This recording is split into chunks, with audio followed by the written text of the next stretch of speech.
Hello. Hi. This is Suhaila, and this is Grow With Me by Suhaila, the podcast. And this is season 2, episode 5. And the name of this episode is titled Fear and Freedom. They go hand in hand. Let's get into it. I was watching something recently, and I saw someone say that fear and freedom go hand in hand. Fear and freedom, they go together. If you're going to have one, you're going to have the other. If you're going to be free or try to be free, you're going to feel fear. And it made me stop and think, because so much of my life, even this podcast, my newsletter, which is called Spark on Substack, it's about my emotional and mental well-being. All of the things that have helped me free myself from the grip of what I used to term as suffering. And so much of that suffering has come from fear, even if it's fear of things like abandonment from my early childhood before I even knew that I had abandonment issues, quote unquote, So it's always been this fear of something, running from something, running towards something, running from things at times because I was too afraid to stay. But even when I needed to run away, right? Running because of fear, a relationship, a job, what have you, myself, running for myself sometimes, running towards myself. So I have worked very hard to become what I consider to be a sovereign being, free inside. My work has been internal, the emotional and mental freedom to not be triggered, to not have the outside world have its way with me so much that I just can't function properly, right? Because we can't control what happens on the outside for the most part. All we can control is our response to it. I'm a firm believer in that. It doesn't matter what someone else is saying or doing or being. It matters what we are saying or doing or being in response to that. Or what something is happening. It matters what we are being in response to that. And even though I didn't have the words in terms like you have to regulate your nervous system and all of these things and trauma, this is all newer language in the past 5, 6, 7, 8, 9, 10 years that I and many of us have started to use like normal vocabulary in conversations with friends. But even before I had that, I understood that I was fighting fear. Most of my suffering has come from some form of fear. And I have written about this. I think I had a newsletter called Move Forward Anyway last year on Substack. I think that was about fear. And I've spoken about it in other places. I might find one of those clips and tag it to here. But so much of what I deem my success in managing my own internal state is managing my fear and facing my fear, facing it, moving forward anyway, despite it. I am not of the mind that fear means intuition. So that means you should be stopping. Until you work through all of these things I just talked about, you're not even going to know what your intuition is telling you, is what I've learned. I don't even know what my intuition is telling me if I haven't first dealt with, for instance, my abandonment issues or other things that have caused me fear unnecessarily that were true before but are not true now. And I know for sure I had a Substack newsletter or my Spark newsletter about your power ends where your fear begins. Your power ends where your fear begins. So I more see them as like they don't exist at the same time. And if they do exist at the same time, it's because I am fighting that fear.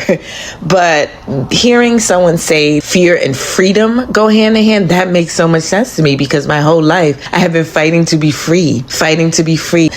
In actual places and spaces. I mean, I ran away from home at 16 years old because I was in an abusive household. My stepmother abused me physically and otherwise. And I had an order of protection against her in that household. To this day, I plan to at some point, I tried to do this in 2019. I tried to go to the court in New York and see what an order of protection would have said against a grown woman, my stepmother, to a child. My father was the one who had me in court, and the judge is the one who ordered that. In the household of, it was like 5 or 6 of us. She had 3 kids or 4 kids. She had 4 kids in that house. And then my father had me and my younger sister. So there was 6 kids in the household. The order of protection was issued by adults, meaning a judge had ordered that against her towards me, but he kept us in the same household, or she kept us in the same household. I don't remember if the judge was man, woman. I don't remember what happened because I was a minor. And to this day, I want to go, and I tried to go in 2019 to see, like, how do I get those records? Because I know so much has changed about protecting children and just domestic violence of all kinds. So I can't imagine. Normally an order of protection says, stay this amount of feet or miles away from someone, right? So I have no idea what was happening back when I was 16 or younger, because I ran away from home at 16. But I have no idea what laws were in place that would have issued an order of protection because they thought I was not safe, but let the people stay in the same actual physical house or apartment. In this case, we had a duplex, larger than most probably, but still small, in our city apartment.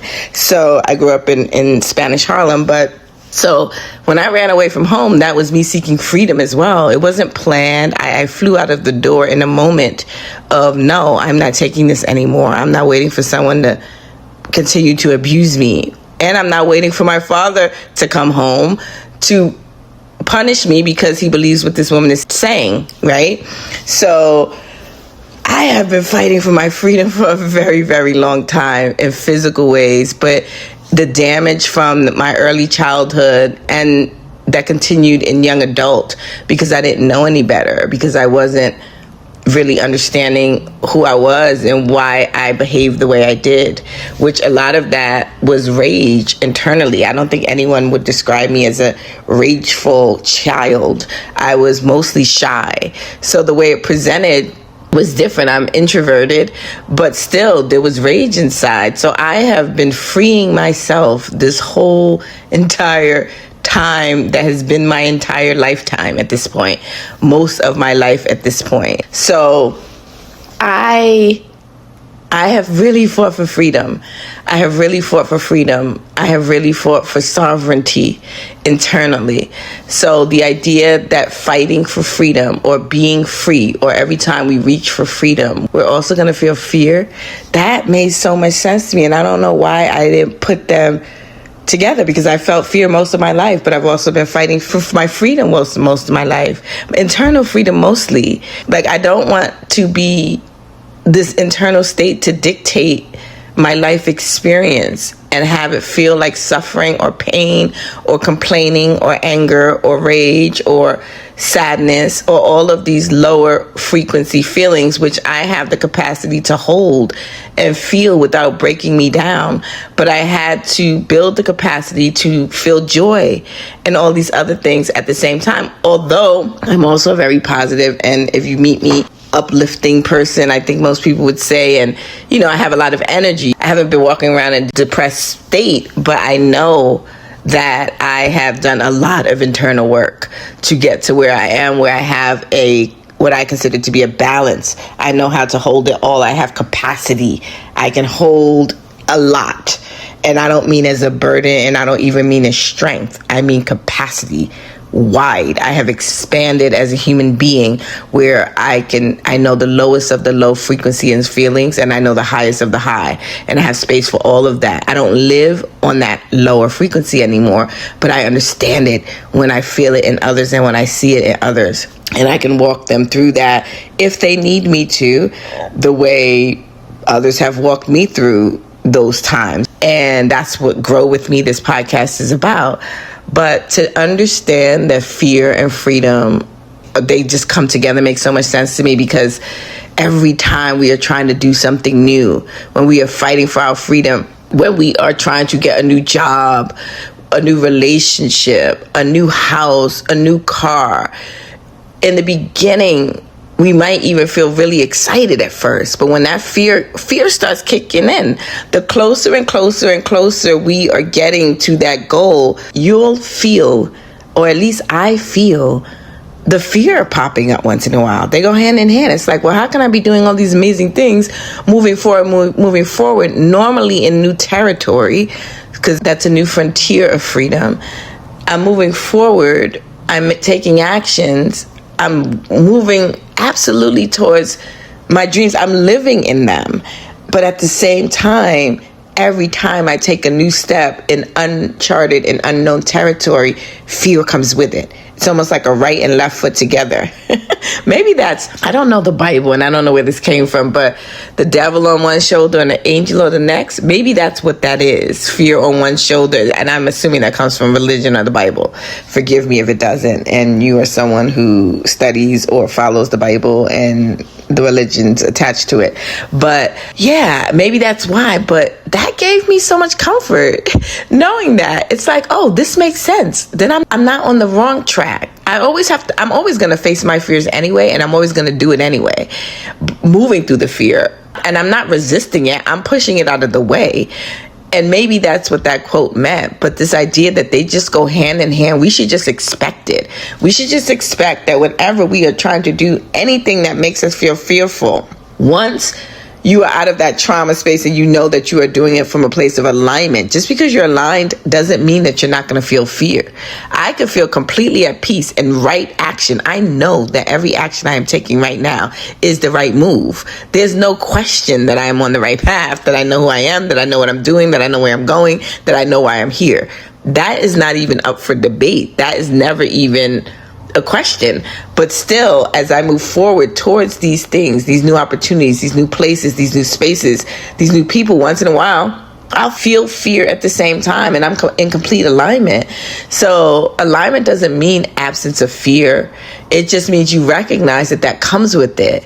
Like, that almost means sometimes that you are so aligned, right? Because really, if there's nothing to lose, right? If there's no risk, if there's nothing to lose, then you don't even feel excited when you did it. Part of becoming and part of moving towards the next part of freedom, right? Or I guess freedom without any fear is almost like, that's kind of reckless in itself.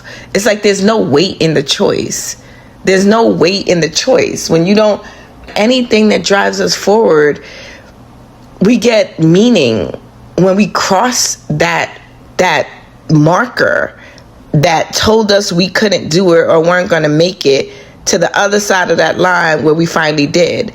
Almost like a runner, a racer, someone I see a track runner in my mind right now, or even when they do the relay races and they pass the baton to each other, like in the Olympics, the racing games, when they track runners. And I don't know if they feel fear, but when they are racing against that person, you don't really see them have a sense of relief next to that next person until they have a big distance between them. When they know they are about to win, that's when the release comes in.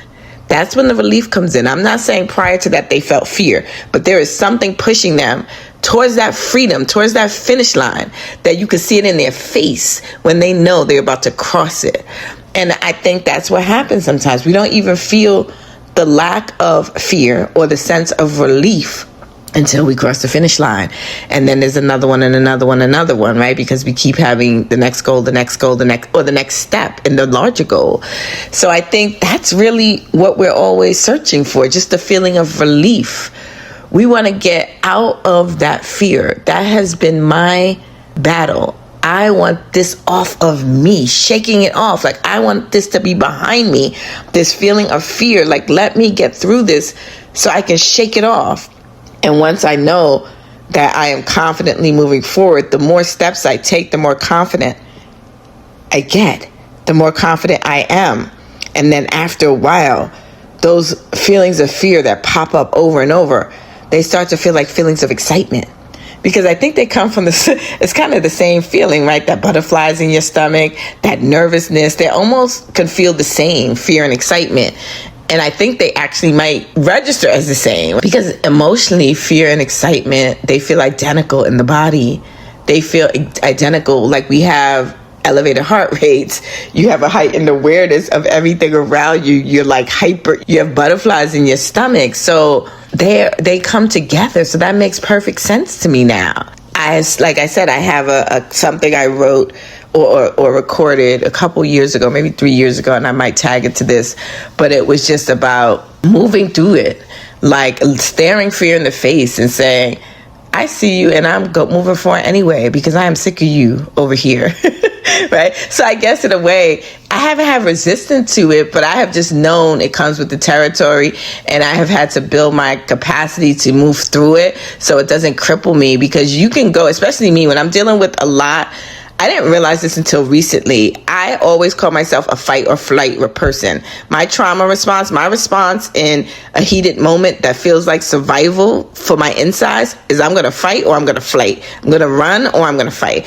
But when I get really, really, really, really, really, really overwhelmed, when there's a lot, I realize that freeze comes in. There's so much to do. I don't know what to do, and I don't do anything, and I get stuck. So I realize we don't get to freedom by eliminating fear. We get there learning to move with it.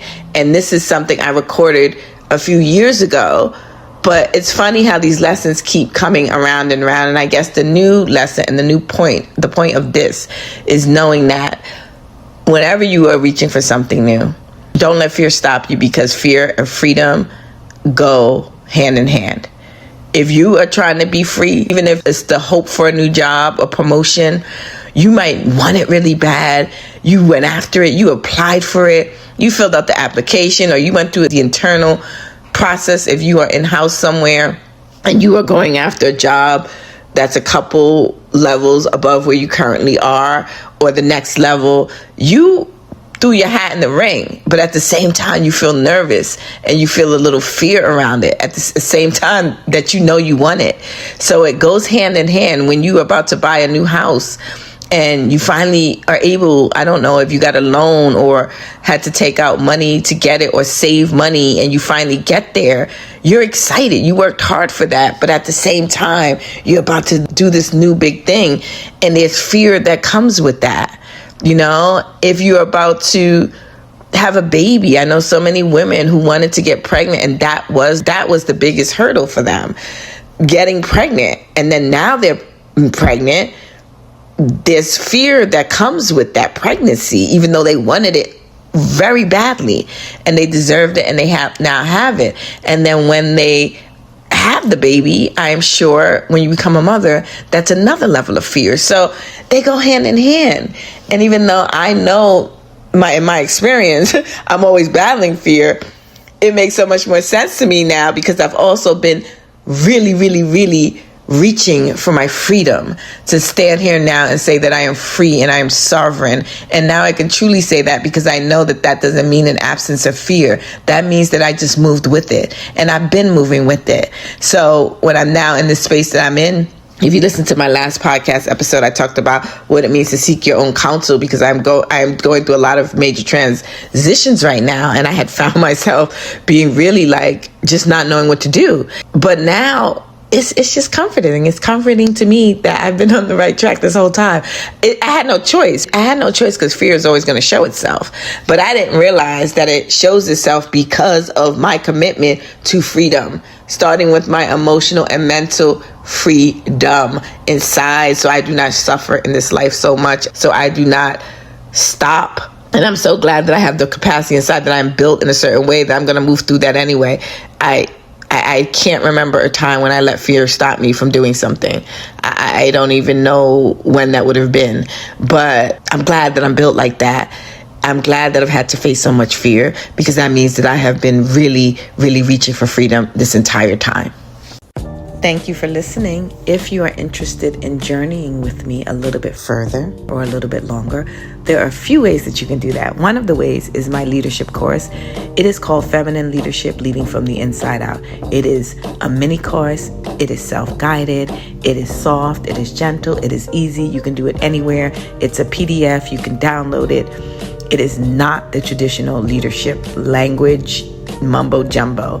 It's not heavy hitting. It's not heavy. It's not heady. And it's easy to download, and it's on Gumroad. So wherever you are listening to this podcast, whether you're on Spotify, Apple Podcasts, iHeartRadio, Amazon Music, Podcasts, wherever you are, in every episode you will see an episode description. Beneath the description, down below, but before you get to my bio, which is all the way at the bottom, between those two areas, you will see a bunch of links. Amongst those links is the link for Feminine Leadership, Leading from the Inside Out. You can click there. It will take you to Gumroad, and you can download it Right now, it's priced at $37. Quick and simple, easy, breezy. If you're interested, check it out. I also have a book, Awaken the Brand by Suhaila, Unleash Your Personal Potential Through Building Your Brand. I like to say this book is personal development meets brand development, powered by spiritual intelligence. So whether you have an actual business brand or just a personal brand, that's also a business, or just a personal brand, that's just you. I define a brand as a promise. So whatever that is for you, it does not have to be a business that is a business where you are generating money or trying to generate money. It's just about how we show up in the world through our businesses, through our brand. I'm really using brand as a path to higher consciousness. That's really what it is. I'm using business and brand as a path to higher consciousness. I use that word because it's something that everybody understands, but it really literally is also a business and brand book. So however you want to look at it, however you're approaching it, whether it's for yourself personal, whether it's for yourself because you actually have a personal brand like you're a public speaker, or whether you're a thought leader and you actually are building a personal brand, or that is your business, or whether you have an actual product service brand. It's for everybody. So you can also check that down below. I have another course. It's also called Awaken the Brand. It's what the book came from. The course came first, the book came second. So you can check that out below. That's on Teachable and Gumroad as well. And then I have a newsletter called Spark by Suhaila, and it is on Substack. Those are all of my offerings. If you're interested in any of them, you will find them below. Have a wonderful day. Sending you light and love.